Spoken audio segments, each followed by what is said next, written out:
In today's video, we're gonna get you sorted out with a pitch deck that you can use to close hundreds of thousands of dollars in revenue for your agency. Most importantly, I'm also gonna help you understand what people get wrong when they pitch clients so that you can avoid these pitfalls and get more deals done in less time. With all the YouTube gurus out there these days, why should you listen to us? Well, not only did Derek and I close our first SMMA client less than 2 weeks into actually starting our own agency 8 years ago using this exact pitch deck that I'm gonna talk about, it's also minted hundreds of agency owners over the last several years of running our program, the SMMA Blueprint. If you want more info on this pitch deck or our 3-step close methodology and everything that goes before this pitch deck, make sure you check that out in the SMMA Blueprint program. So let's go ahead and jump into the pitch deck here. When most people hear sales, they think pitchy and used car salesman. If done correctly, you shouldn't have to sell anyone anything when it comes to your agency. They should be eager to work with you by the time you're done going through this pitch deck, and your pitch should make logical sense to them based on what you know about their business and how you can actually help them. These business owners are jumping on calls with you to hear about your agency because they're hoping that there's something waiting for them on the other end of that phone. Problem is that most agency owners just jump right in and start talking about how great their agency is before they've asked any questions about the business themselves. This pitch deck should just simply be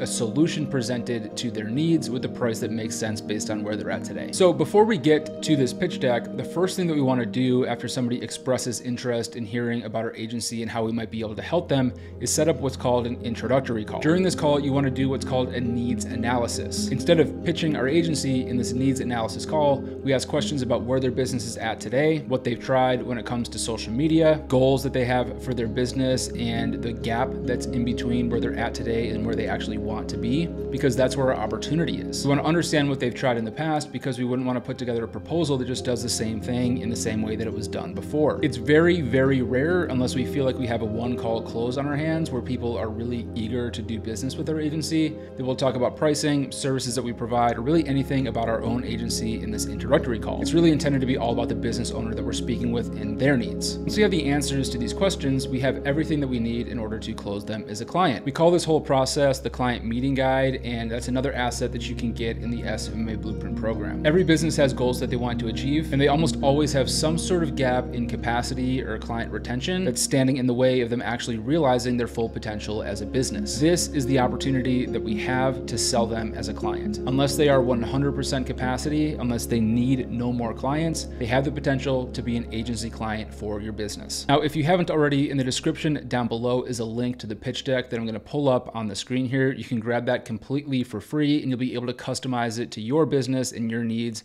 in Canva completely for free. Okay, so page 1 is pretty basic. We've just simply got a proposal template or social media marketing proposal, or maybe you have the name of the business that you're pitching on here. You got your logo, you've got your branding. Let's update the colors to match our business or the business that we're pitching even better. And let's make it look on brand with their business. If we're pitching gyms, let's maybe have this look like something that is on brand. If their colors are black and white, let's have it be black and white. If they're bright and colorful, let's have them be bright and colorful. Whatever it is, we want to make this personalized to the people that we're pitching, and that starts with this first page on the proposal template. Page 2, nothing crazy here. All that we've got on this page is the table of contents, helping them navigate it when they go ahead and review it on their own. Now, one thing that I didn't mention earlier is you always want to review this proposal on a call with them. You don't want to just send this over to them and have them page through it with no context, because as you're going through this and as we move beyond the table of contents here, we're going to start going through this in a way that we're asking questions, which you'll understand in just a moment. So the contents is simple. All it is a navigation piece, and then we can go ahead and jump into the first page where things start becoming very important. So I always love to establish a common ground with a quote. This is something that is just very marketing agency-like. Perception of a lot of agencies is they're challengers, they're groundbreakers, and I love to have a quote on here that gets them thinking. So when we were working with small businesses, our slogan that we'd have on our proposal is, "We help small business grow." These days, we run a very innovative agency. We've got like 25 employees all over the world. So our quote today is, "Your business is innovating. Shouldn't your agency be?" And it kind of throws rocks at some of the traditional agencies that maybe they've worked with in the past. But this is a great way to kind of establish credibility, get them thinking, just get in the marketing agency mindset where they feel like they're talking with somebody who's in the agency space and they're starting to get excited for what was going to be on the next couple of slides. All right, so page page 4 is really where we get into the meat and potatoes of the proposal. Instead of jumping in and talking about us, we want to jump in and start talking about them and their business right away. So this is a great way to establish common ground. What we want to do here is maybe grab some of their own business slogans, grab some of their about from their website, grab some of what they told you during your needs analysis or discovery call about their business and where they're looking to go. And we want to put them in a good light here. So let's add some text about the client, who they are, what they're doing, where they're going, how they're innovating, basically make it on brand for them. And then by the end of this first slide, you say, hey, am I talking to the right person? Does this sound like you? And they're gonna say their first yes. So immediately we're starting to gain agreement, right? With the simple layup, this is all obvious stuff. This is all about them. What this is doing is it's programming them subconsciously to already be saying yes to you as you make your way through the proposal. Super, super important. All right, so the next slide is their goals page. So what we wanna do on this page is we wanna reestablish and gain agreement on the goals that they told us during our discovery call. Simple layup things like, hey, you told us you're at 500K in revenue. You want to grow to $1 million in the next 18 months. Is that correct? Yes, right? Again, gaining agreement. They're saying yes. And these are all answers to questions that they already told you. Told me that you'd love to have a bigger brand and more repeatable and predictable business coming through the doors. Is that correct? And they'll go ahead and say yes, right? Yes, number 3. And what you're going to do is you're going to continue doing this through all of the goals that they told you during that discovery call. I mean, you could have 5, 6, 7, 8 yeses on this one page alone as you make your way through and you gain agreement. So what we're doing here is we're setting the scene that we heard them, we understand their business, we understand where they want to go, and that this proposal is a strategy specifically mapped to those goals that they told us and nothing else. Even though this is a rinse and repeat process that we provide to all of our clients with the same service offering, the same scalable business model on our end, on their end it feels completely customized and completely unique to them. On the next page is where we get into some of what we can help them with. So we call this the missing pieces page. So during the discovery and needs analysis, you not only want to understand where they want to go and their dreams for their business, you want to understand what they're doing with social media or with paid advertising or any of these platforms today. So with this, we want to understand and begin poking holes in their current strategy. So a lot of people you're going to talk to, they're going to say, hey, we tried Facebook ads in the past. We already did Instagram ads. We did Google ads. That didn't work for us. And what you want to do is you want to peel back the onion on that. You want to say, okay, when you said you did Facebook ads, what exactly did you do? And they're going to come and they're going to say, hey, we ran them ourselves. We had a $5 a day budget for 4 days. We spent $20 on it and we concluded that it wasn't working. So this is something that you can overcome and you can help them understand that that's really not enough to be able to run a proper strategy. You got a better way that's completely programmatic and customized to businesses just like yours to actually drive value, and you can overcome that objection. But on this missing pieces page, you can say, hey, you told me that you ran Facebook ads in the past, but you really didn't have that tight of a strategy, right? Yeah, we were doing it ourselves. We didn't really know what we were doing. You're going to get an answer like that. And you told me that you were doing Facebook ads, but you really weren't posting to Facebook. You really didn't have an Instagram account. Things are really just sort of disorganized. So there really wasn't anywhere for that traffic to go or to convert and really provide value to your business, correct? And then you're going to get another yes, right? They're going to go ahead and gain agreement on that because these are all things that they told you. And as you make your way through this, you're going to basically add in all these missing pieces that they told you, or that maybe you brought up during that discovery call that you had discovered during an audit. Like there were some things wrong with their strategy, there were some things wrong with their page, all of which are going to tee up these missing pieces. So even if they've executed a similar strategy before, like they ran Facebook ads in the past, they ran Google ads in the past, I mean, all these common objections that we hear, we're already establishing credibility that we understand that they've tried something similar in the past. It didn't work for them, but there's a better way, and we're going to get to that later in the proposal. So what we've done so far is we've established them as a company, we've established their goals as a business, and now we've presented missing pieces that are holding them back from achieving the goals that they have. And they've gained agreement with you every single step along the way. At this point, we want to jump in and start establishing credibility and talking about us. So in the next slide, we're going to start actually talking about our agency. This is a great place where you can talk about the work that you've done in similar industries, or how you're focusing, even if you don't have current work to talk about, specifically on their space and how you help businesses just like theirs. And basically what you want to do here is just make your agency super similar to what you were talking about in slide 4 when you were talking about their business, and just tailor this specifically to their industry, needs that are specific to them and their business, and nothing else. Because anything else that you add on here that talks about other businesses services in other niches is really just going to confuse things, and it's going to remove that bit that basically says like, hey, these guys just focus on businesses just like ours. So when we were first getting started, again, we worked with small businesses just in general. So our slogan was, we help small business grow. And what we talked about here on this page about our agency was really just about how we help small businesses. It wasn't industry specific,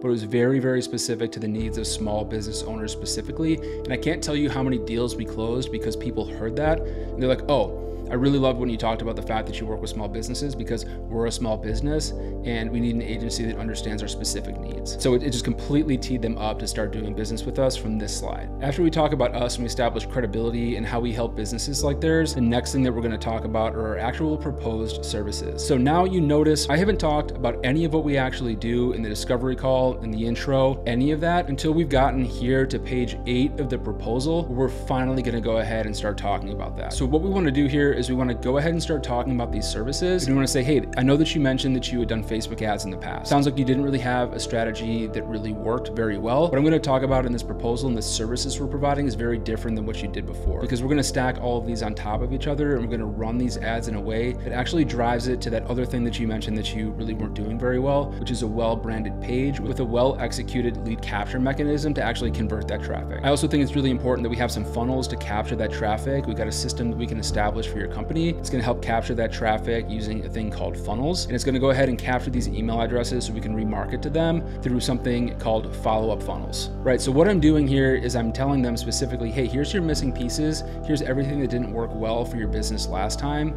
And then here's the things that we can do that are actually going to close that gap in terms of missing pieces. So everything that we talk about in this proposed service page should map back to their goals and should map back to those missing pieces, because it's going to fill a hole of something that they're not currently doing or that they could be doing better. So after we go through our proposed services, the last thing to talk about is pricing. But before we do that, we want to ask questions like, all right, so do all these services make sense to you? Do these make sense in terms of why I'm proposing that we do these versus others and how they map to those missing pieces and the things that you're not doing today to grow your business? And you're going to get your final yeses. Okay, they're going to say, yeah, this sounds exactly like what we were looking for. You're exactly right. There's some things that we could have done better last time. I'm really interested to give this a try. It's typically the type of thing that you're going to hear, because all the way through you've established the fact that this maps directly to their business's needs. So now we finally move into pricing. Now, when we were first getting started, we did something called tiered packages. These days we have one single package that we provide, and it's kind of a take it or leave it, where it's just a simple lead gen strategy that people start doing when they work with us. And we have the flexibility to, add a couple thousand, remove a couple thousand just based on like level of effort or the client or their budget. But when we're first getting started, and what I recommend most people do when they're putting together their first proposals is put together a tiered pricing package. So what you're going to do is for package A, you're going to have some of the services. Package B, you're going to have some additional services added in. And then package C, we usually make a little bit more expensive. So we want them to actually go for package B. So package B isn't going to be the cheapest option. It's not going to be the most expensive option, but psychology is going to predispose them to say, hey, this is sort of middle of the road. I don't want to do the cheapest. I want quick results. I want to see results. But also it seems like there might be some things in package C that maybe I don't need, that I can save some cost and go with package B. And the whole time, what we really want them to do is go for package B. Okay, so package B includes all the services that we discussed during the proposed services, and then package C includes a little bit something else just to add in some additional costs. Maybe it's some content creation with a bundled in content creator for stuff that they could do themselves. And you'll hear them say things like, well, I think that we can just shoot some videos and send that to you, or send that to an editor. Would that work? Where they feel like they're saving some costs, but you really didn't want them to actually buy that from you anyways, and you want them to go for package B. This is just like when you go to a movie theater and you got the small, medium, large, and the smalls like $7, and then the mediums $8.50, and then the large is like $13 or something. They want everybody to buy the middle of the road medium. That's where they make their biggest profit, and that's where they make the most of their sales. We want to kind of replicate this for our agency, and then they sort of feel like they've won when they don't have to go for the most expensive option as well, which again just kind of greases the wheels towards them saying yes. So the big thing here as well is oftentimes you're going to propose these services and maybe they're going to say things like, this looks really great. Maybe it's a little bit more expensive than I thought. I need to think about it. And what you want to do, because if they need to think about it, this means that we maybe haven't completely sold them on why they should actually move forward. So asking exploratory questions about that. So which of these looks best to you,